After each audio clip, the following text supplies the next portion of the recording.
di antara perkara yang saya sangat kagumi lah, dan saya apabila ikut tu sebab macam Datuk kata head count tu pun kami yang introduce. Perkara apabila kita membincangkan bersama dengan pihak JPN PPD, itu menyebabkan pengatur dan guru besar amat berhati-hati apabila dia nak buat tindakan ke arah itu, ya. Jadi apabila kita dah kena pasti, tapi masih ada lagi cabaran ataupun mindset yang kita nampak di peringkat sekarang ni masih ke arah itu. Apa pandangan Datuk dalam nak merongkai? Okey. Itu first step. Kemudian di tahun yang saya bila saya perkenalkan idea, saya tak perkenalkan serentak sebab orang nak absorb satu hal. Nak absorb tak ada GPS ni pun mengambil masa 2-3 tahun juga.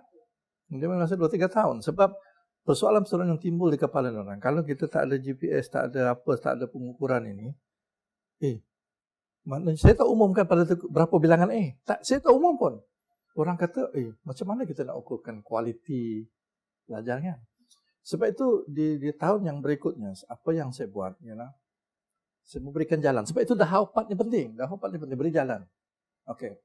Bila kita menekankan kepada berorientasikan pelajar ini, maknanya apa? Maknanya kita memberikan wajah kepada setiap murid itu. Wah, ini penting Memberikan wajah maknanya kita mengambil kira setiap pelajar itu punya potensi yang berbeza-beza. Kan? Dan kita sendiri pun di dalam jauh di lubuk hati kita tak mungkin semua pelajar boleh dapat A. Jadi bagaimana mengukur kecemerlangan itu satu. Kita ambil akademik saja kan? Akademik. Macam mana kita nak mengukur pelajar itu dari segi penguasaan dan juga dari segi kecemerlangan akademik. Kita jangan bincang lain, bincang akademik.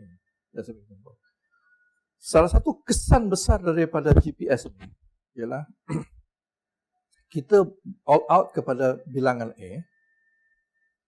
Kita punya semua sekolah JPN, PPD sampai kementerian strategi menyatakan bilangan A itu menyebabkan yang kat bawah ni pelajar-pelajar kita lupa banyak yang tertinggal. Saya ambil contoh yang selalu saya ambil ialah matematik. Matematik is subjek yang paling kritikal. Kita dapati matematik pada tahun saya buat kajian, saya buat data-data tu 2016 dan sebelum itu.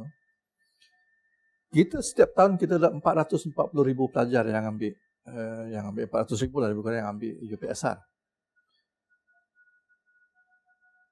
Average 90,000 pelajar tak mencapai tahap minimum. 90,000. Almost 100,000 pelajar daripada 400,000 tak mencapai tahap minimum matematik. Okay? This is serious kan? Bukan benda main-main. Dia berlaku benda ni sebab kita terlalu melihat yang ke atas saja. Okay?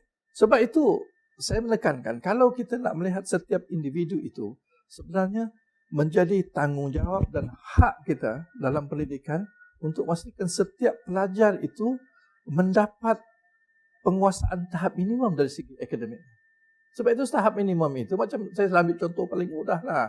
Kalau kita sukantara lompat tinggi itu 3 kaki lah tahap minimum kena melompat. Kan?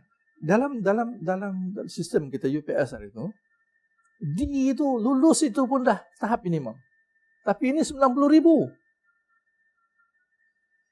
English jangan cerita lagi lah. Saya ambil matematik ni. So jadi pada saya ini berlaku satu ketidakadilan dalam pendidikan. Pertama kita mengabaikan pelajar-pelajar sini.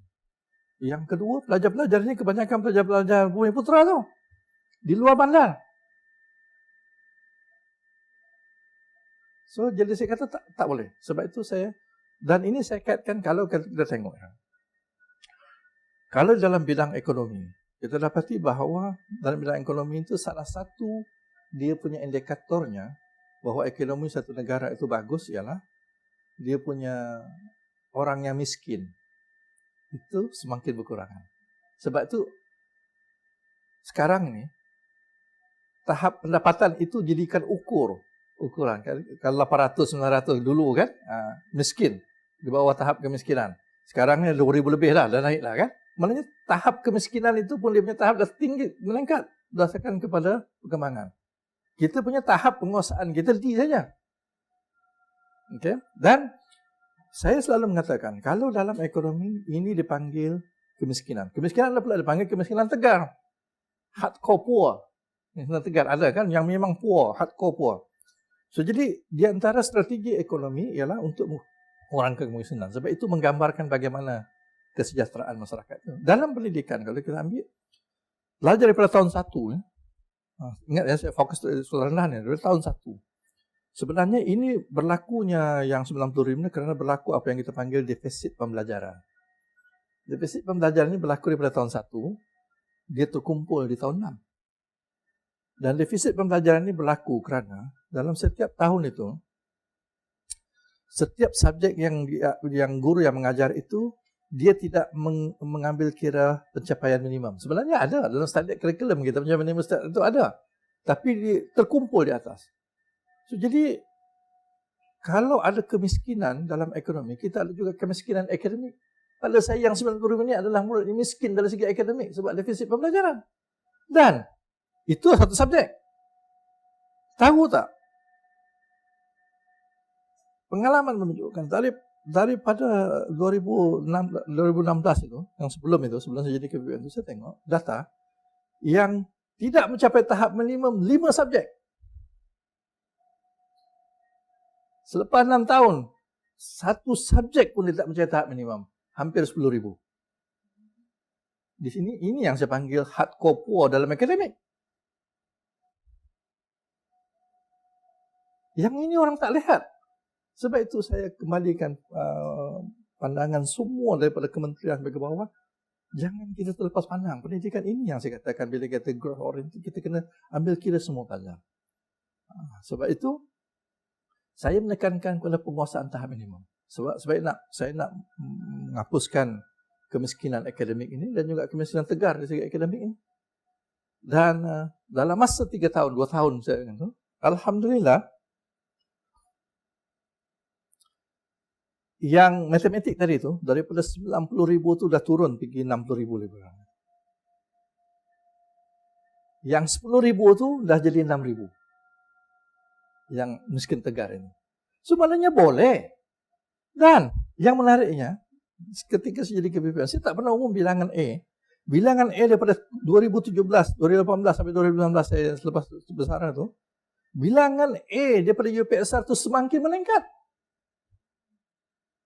Apa maknanya? Maknanya sebelum ini strategi kita salah. Sebab kita tidak memberikan perhatian kepada individual pelajar itu. Kita memberikan tekanan yang unnecessary kepada pelajar kita. So, jadi, itu kita tahap minimum. Orang tanya, macam mana kita nak tengok dari segi akademiknya, kita nak dapatkan kualiti kecemerlangan akademik. Kualiti kecemerlangan akademik ini yang menjadi masalahnya, kita terikat lagi dengan paradigm lama pemikiran, mesti dapat A, B. Sebenarnya, kita pun tahu, semua pendidik tahu bahawa A itu bukan ukuran pelajar itu cemerlang. Banyak pelajar kita dapat 8A, 9A yang bila SPM kan, sampai di luar, tak diambil kira pun. Bila interview, dia tak tanya berapa banyak bilangan A. Benda lain dia tanya.